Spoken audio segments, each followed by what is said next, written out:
Revelation chapter 6. If you have your notebook, it'll be page 90 or 89, or actually 90 is where we're going to be starting, 91, somewhere right in there. I'm going to give you a piece of a recap because last Sunday night was really, really fast. Am I right? And rightfully so. We had so much going on. Everybody was tucker slap out. But two, even tonight, I think with the Christmas cantata, with all kind of stuff coming in, I want to be courteous of the time. And I don't want to stretch nobody dragging out of here 8:30, 9 o'clock on Sunday night. Somebody's kids got school tomorrow. That's a joke. I almost said that. Kids got school tomorrow, but y'all ain't got no kids. And we ain't got to go to work, right? Yeah, y'all ain't got to go to work. Y'all camp out here. I want to get into at least one horseman tonight. As a recap, we're starting at chapter 6. We're stepping into the tribulation period. Chapters 4 and 5 was showing what was going on in heaven, the worship around the throne. But chapter 6, the Lord is starting to open these seals. And when He starts to loose these seals, He's directing or sending these horsemen down to earth to wreak havoc on this place. And He started with the first seal last week or Sunday night here in chapter 6, where the white horse came down. And I showed you last week, and I think it's worth mentioning again. The white horse in chapter 6 is not the Lord Jesus Christ of chapter 19 white horse, okay? I'm telling you, there's commentators that believe that. I just don't. I can't see it. This guy is representative of the Antichrist coming down to this earth, and he's bringing peace, and he's trying to get everybody together. You got to think about it. Picture this in your mind. Please picture this in your mind. Nobody looking up through the roof right now. Picture this in your mind. Ready? Everything's going just like it is right now. And then all of a sudden, the rapture of the church takes place. Okay? The rapture of the church takes place. We're not here. We go up out of here, right? That's right. The door's unlocked. Someone's going to come in. I'm going to paint it gory. Can I paint it gory? Flesh and blood can't enter into heaven, right? So that blood's got to go somewhere. It's going to all be just a mess in here. Somebody's going to come in here. Lights are going to be on. All the cars are out there. They might not come in for a couple hours, but they're going to see something has taken place in here. Not only in here, all over the world, in a moment, whoever's in Christ is going to be out of here. Anybody flying a plane, it's going to crash. Anybody driving vehicles down the road are going to be unmanned and they're going to be crashing. The interstates are going to pile up. The airlines, the air traffic controllers are not going to be able to control those planes in the air. They're going to all be coming together, and it's just going to be catastrophe like we've never even imagined or seen in the whole world. Now, not just Rockingham, not just North Carolina. This is worldwide catastrophic event. And then someone comes up riding on a white horse, looking peaceful, saying, "Vote for me. I can clean this up." Picture it. Let me get your vote. Come on. I can fix this. I can explain what went on, and I can put it all back together. We need crews. We need to send them out. Everybody go here. You clean up this side of the country. You clean up this side. Everybody's going to come together and start cleaning stuff up because the Antichrist is coming bringing peace on earth. You got to remember, it's chaos. And now all this chaos is all over the place when someone steps on the scene and says, "I can fix this." Right? Who would not want that guy in his office? Who would not want to put him in authority because he's the one that came and said, I can get this thing all worked out. Trust me. Right? And people's going to put their trust in him. People's going to start following him. People's going to start looking up to him. And he can do this thing in the first 3.5 years. He's doing it. And everything's fine. And he's putting on a good show, right? We're not going to get into the second 3.5 yet. But this is the first seal that this guy is coming in bringing peace. He's got everybody's attention. He's got the internet, the news flashes going across your phone and your TVs and everything. He's gathering everybody's attention and saying, this is what we're going to do to fix this, right? We need change or something like that. And he's going to go out there with a message and he's going to win over the multitudes. This is the first seal. Well, then Jesus summons the writer here in Revelation chapter 6 and verse number 3 and verse number 4. And he opens the second seal. And he says in verse 3, and when he had opened the second seal, I heard the sound, the second beast say, come and see. And there went out another horse that was red. And power was given unto him that sat thereon to take peace from the earth, that they should kill one another. And there was given unto him a great sword. So the Lord is summoning this horseman to the earth, and this rider's going down. And as the first seal that was broken in this white horse represented peace, this other horse is coming down that's going to take the peace from him. There's going to be a little thing, a little controversy going on. And this second horse represents war.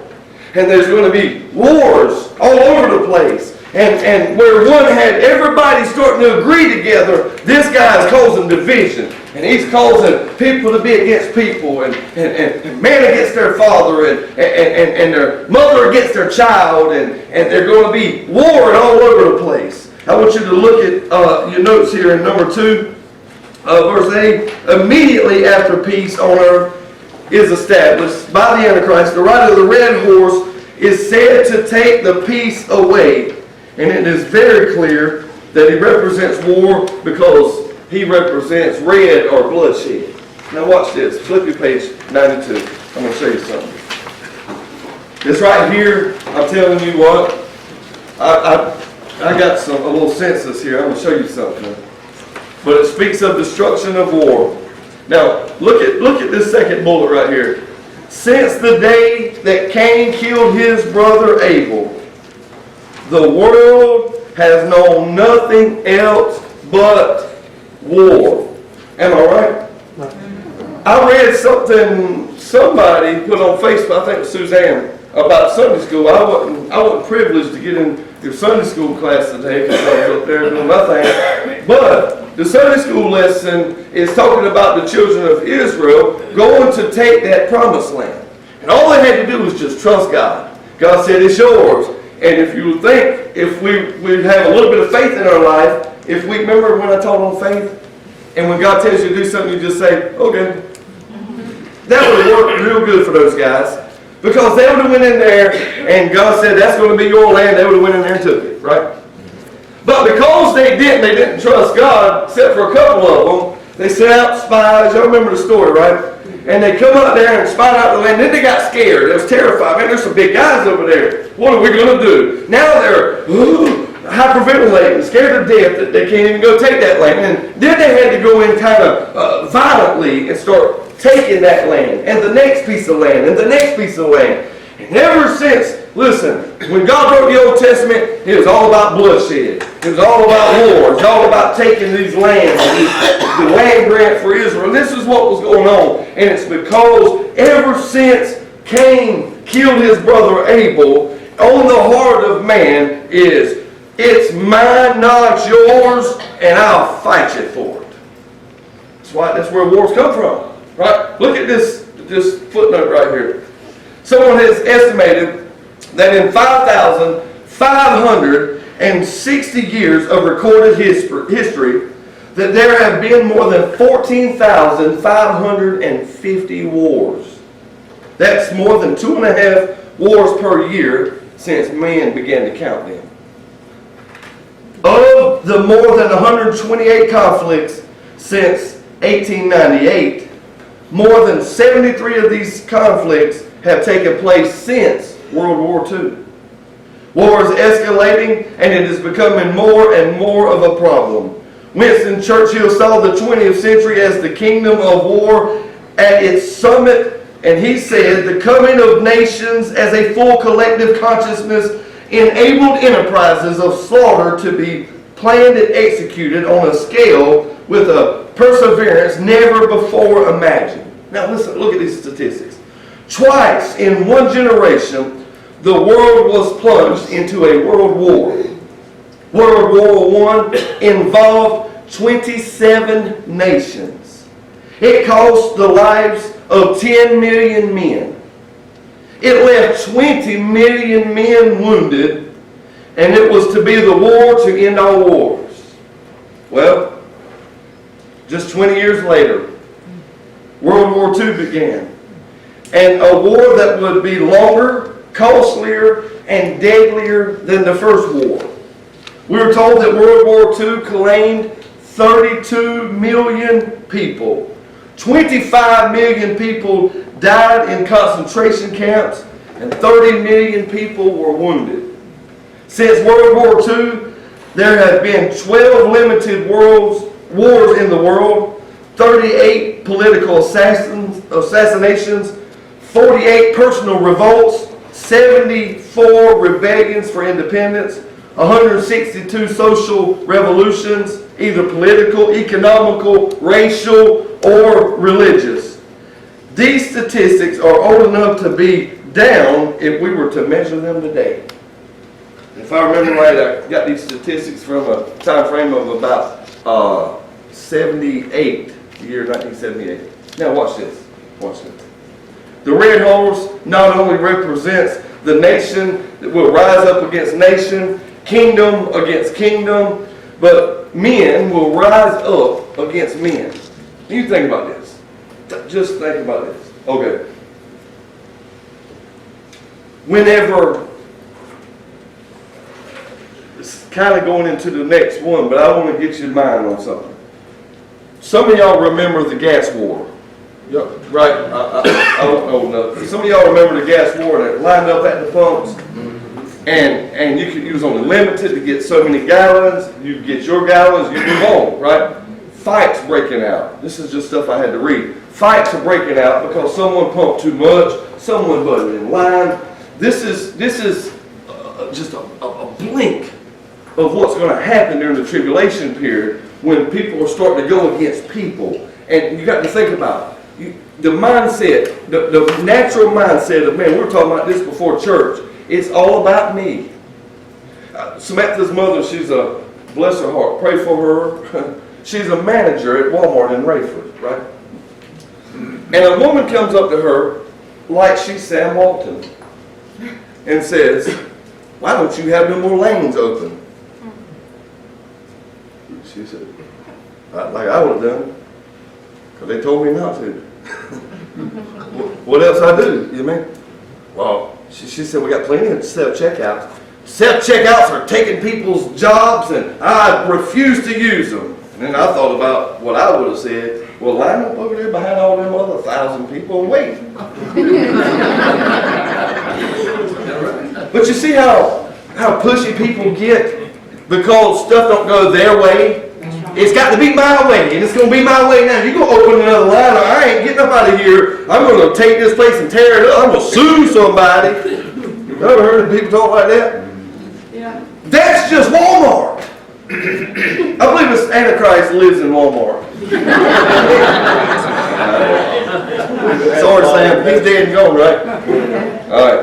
I'm good, then. Imagine when men start going against men. That's mine.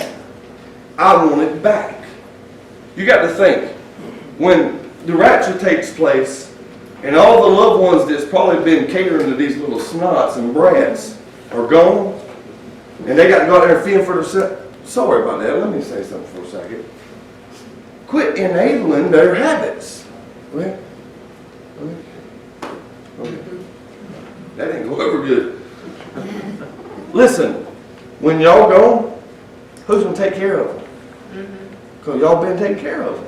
Amen. Quit taking care of them now and let them learn. Go get you a job, If they fall when they get out of the nest, you'll pick them up, pat them on the butt, and keep them getting it. They need to learn this thing. So let me show you something. When you, the enablers, are gone, they've got to figure it out. That's right. Okay? It's going to be a little too late to figure it out then. And so what's going to happen is they're going to start thieving. They're going to start stealing. They're already doing it. It's kind of setting up for that. But they're going to start taking y'all stuff. Y'all's houses are wide open. Remember, y'all ain't here. The rapture is taking place, and ain't nobody claimed your house. Somebody's over there. Right? Somebody's at your house right now as we speak during the tribulation period. Y'all with me? Those ones that kept bumming to let me move in. Well, they ain't here now. I'm going to take the house. They're going to start fighting against each other.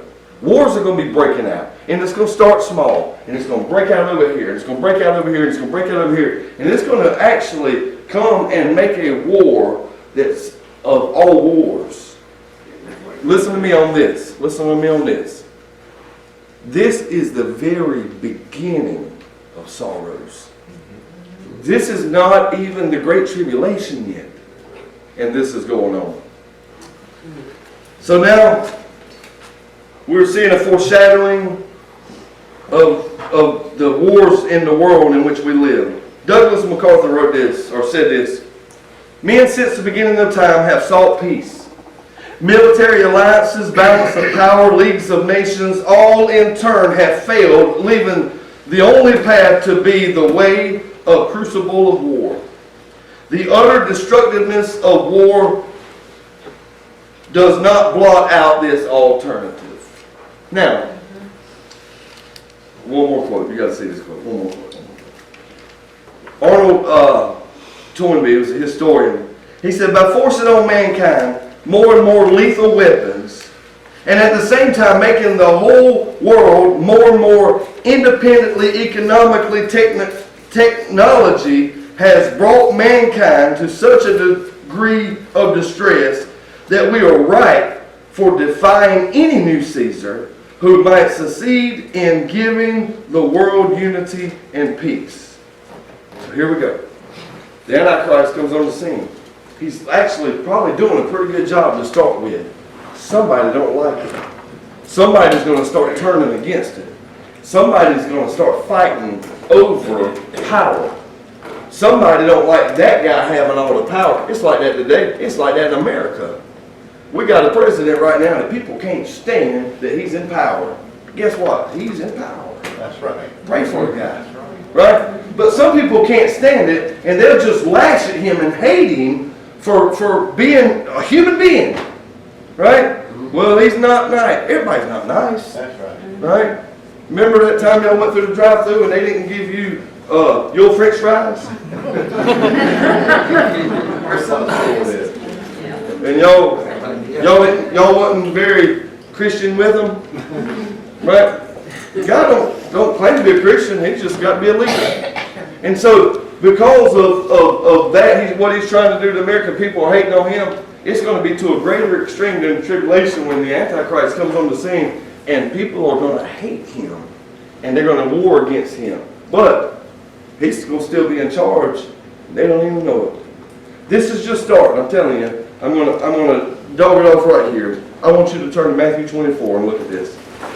I got it in your notes. I want you to see it in your Bible. Matthew 24. Anybody ever do any in-depth Bible study on your own? 4 of you, 5 of you? I'm just messing with y'all. I want to show you something. Did you know that Matthew 24 was a precursor to the Revelation, or your New Testament prophecy of the Revelation? Matthew 24. Very, very, very deep in here. A lot of Matthew points to the Revelation. Matthew 24 is very, I don't want to read it all, but I kind of do, but I don't, because I want to save some for down the road. Look in verse number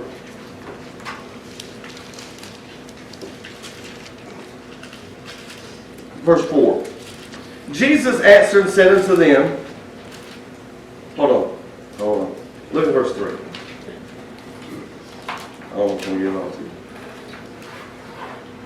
And as he sat upon the Mount of Olives, the disciples came unto him privately, saying, now the disciples come to Jesus, right?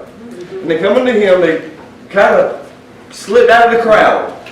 And they're saying, tell us, what shall these things be, and what shall be the sign of thy coming and the end of the world? The disciples, back in 33 AD, are asking the Lord Jesus Christ, tell us what it's going to be like when you come back and at the end of the world, right? Okay, verse 4.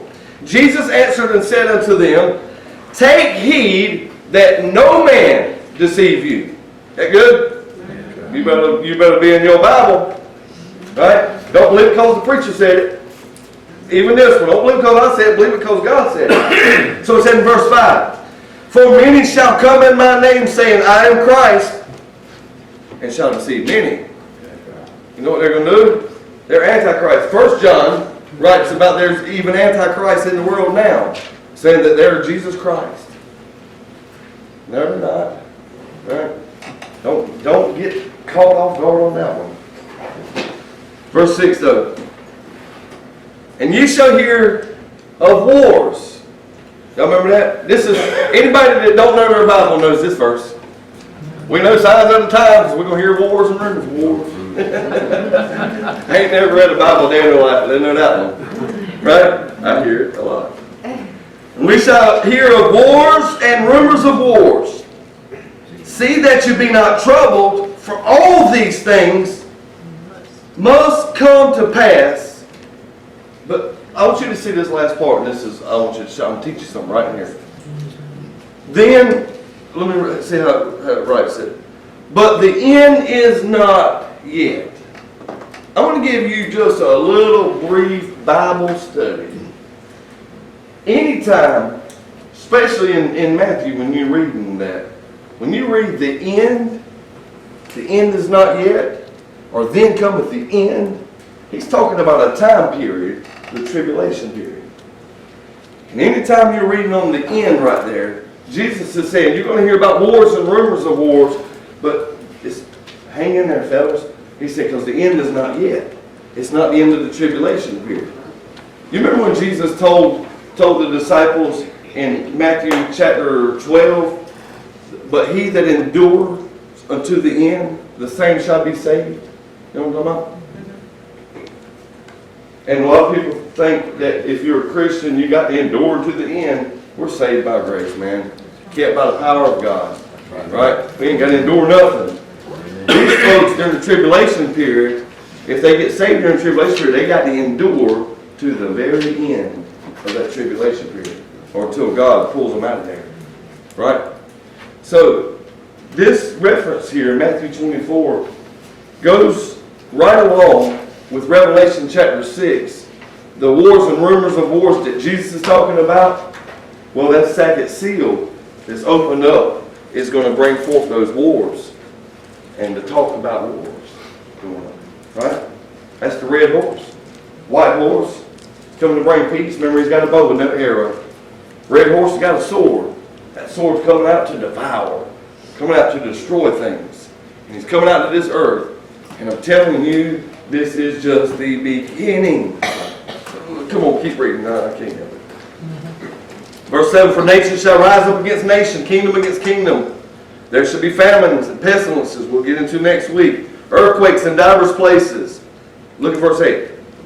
These are the beginning of sorrows. You tell me it's going to be bad.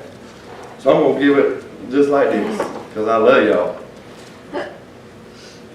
I'm glad I'm saved. Amen. I like to get amens on that.